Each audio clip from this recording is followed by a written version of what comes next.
गुजब नहीं साइबर थाना तला प्रश्नपत्र लीक बड़ षड्यंत्र बोली कहते matric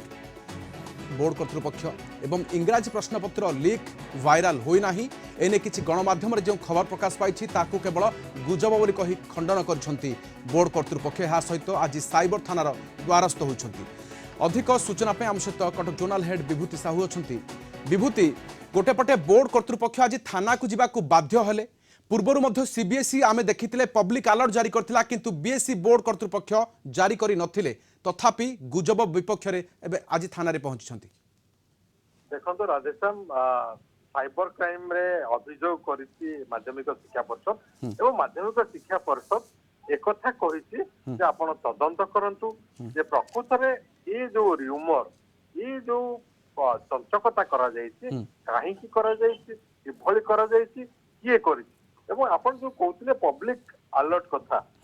central board of secondary education जो भली भाव में सीबीएसई पब्लिक अलर्ट करिथिला आमे देखिथिले गत 13 तारिख रे तार पब्लिक अलर्ट आसीथिला फेब्रुआरी 13 रे फेब्रुआरी 15 रु परीक्षा आइतला एवं से सेठी समस्त पब्लिक को निवेदन करथिला से कोनोसी प्रकार यूट्यूब हो फेसबुक हो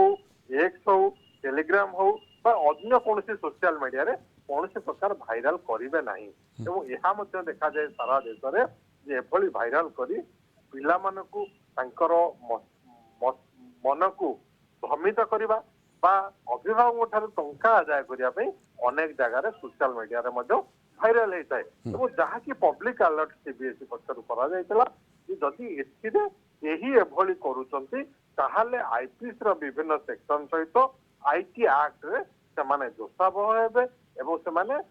सेमानक विरुद्ध रे मामला रुजु करिवो सीबीएसई एवं एपटर यदि आपण देखिबे ओडिशा बोर्ड माध्यमिक शिक्षा परिषद मध्य मामला रुजु करिछि तेणु वर्तमान साइबर क्राइम थाना यार मामलार तदंत करिवो जे प्रकृत रे ई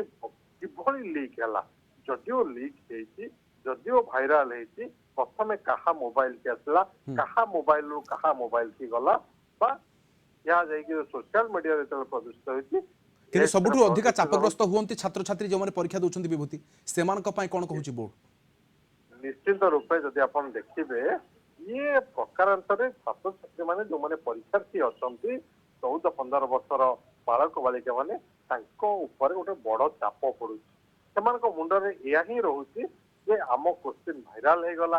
जो माने भाइराल क्वेश्चन आगुर जानि गले से माने प्रस्तुत हे गले किंतु आमे क्वेश्चन जानि पालुनी जो में हमर मार्क कमी जीवो तो पिला मानतीए निश्चित जब परीक्षा दउछि 10th से चाहूथिबो जे मोर टिके अधिका मार्क रुहंता मु जति परिश्रम करछि से परिश्रम अनुसार अधिक मार्क रखि पारि थांती कि बोली बा गोटे गला बाट चाहि थाए से दृष्टि भाइराल प्रश्न पत्र खाली आपण देखिबे जदि आमे पिलांकर एतले प्रतिक्रिया नउछु पिला को जे सकाळो आमे देखितलु सोशल मीडिया को बा यूट्यूब को सर्च करथिलु किछि क्वेश्चन आसीछि कि तेणु पिलांक मन में से रोचे आम हल को जा पूर्व क्वेश्चन टा पाई जातु कि तेणु एठी या ही स्पष्ट जो माध्यमिक शिक्षा परिषद एभली अभियोग आनी यार तदंत होगा दरकार साइबर क्राइम पुलिस यार तदंत करू